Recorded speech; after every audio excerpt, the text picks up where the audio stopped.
The idea of visiting Yosemite with my close friends from college had always been a dream. When Mark, a silent thinker, Jake, our ever-joking comedian, Emily, with her unwavering rational mind, and myself, Anna, finally set out, we expected nothing short of an adventure. Little did we know the twist it would take. We started our trip like any group of excited friends would, with laughter, playful banter, and lots of photographs. As we journeyed deeper into the park, the towering cliffs and whispering waterfalls seemed to watch us, as if hiding secrets of their own. The first 2 days were heavenly. We hiked through challenging terrains, shared stories by the campfire, and even tried our hands at fishing in the clear streams. On the 3rd day, we found an off-trail spot, perfect for camping, away from the usual tourist crowd. It was a beautiful clearing surrounded by thick woods, and in the distance, you could hear the gentle rumble of a waterfall. That evening, after a hearty meal, Jake pulled out his guitar, and under the canopy of stars, our voices echoed through the wilderness. Emily, however, seemed distracted. She kept glancing towards the forest, her brows furrowed. "What's on your mind?"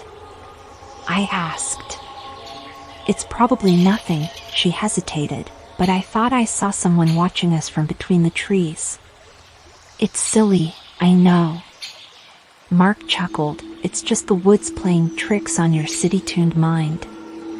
Jake, spotting an opportunity, launched into a true ghost story he'd heard about lost souls in Yosemite. As he reached the climax, a gust of wind rustled our tents and put out the campfire. We all jumped, and then laughed at our own silliness. But the laughter didn't last. That night, as I tried to sleep, I could swear I heard faint whispers, carried by the wind. Morning revealed Emily's empty tent. Panic took hold. We shouted her name, our voices desperate. The vastness of Yosemite seemed to mock us, offering no answers. We spread out, searching. That's when Mark and Jake stumbled upon the clearing filled with strange totems. They seemed ancient, their designs intricate, almost telling a story. Among them was a freshly carved one, with symbols eerily resembling our camping gear and a figure that looked a lot like Emily. Jake, already on edge from last night, began hearing soft whispers.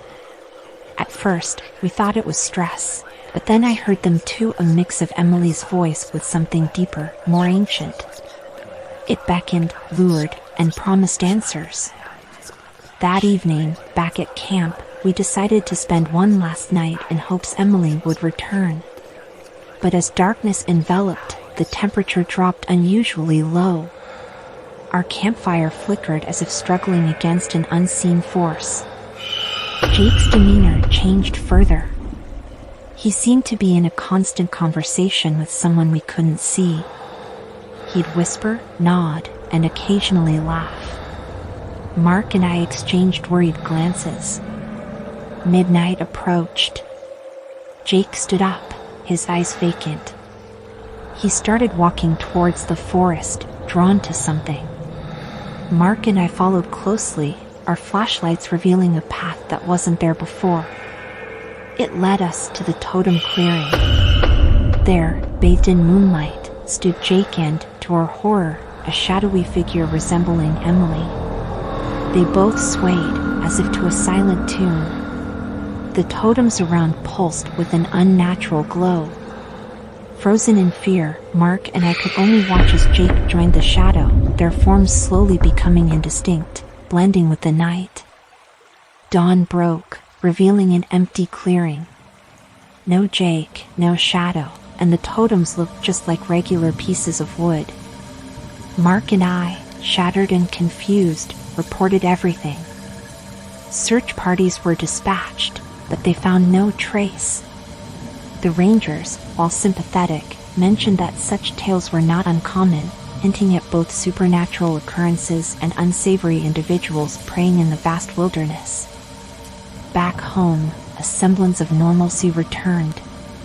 but the trauma remained, manifesting in nightmares, jumpiness at every unexpected sound, and an overwhelming paranoia. One morning, a postcard arrived. Displayed was a photograph of Emily and Jake, looking eerily serene amid the Yosemite backdrop. Flipping it over, a message sent shivers down my spine. "We miss you." Mark confirmed he had received the same. Now, every creak in my apartment, every gust of wind, every unexpected knock leaves me paralyzed with fear. The boundaries between the supernatural and reality have blurred. Was it the spirits of the ancient forest? Or was it something more tangible, a human lurking in the shadows, orchestrating these sinister events? The answer remains trapped within the enigmatic heart of Yosemite, echoing between realms.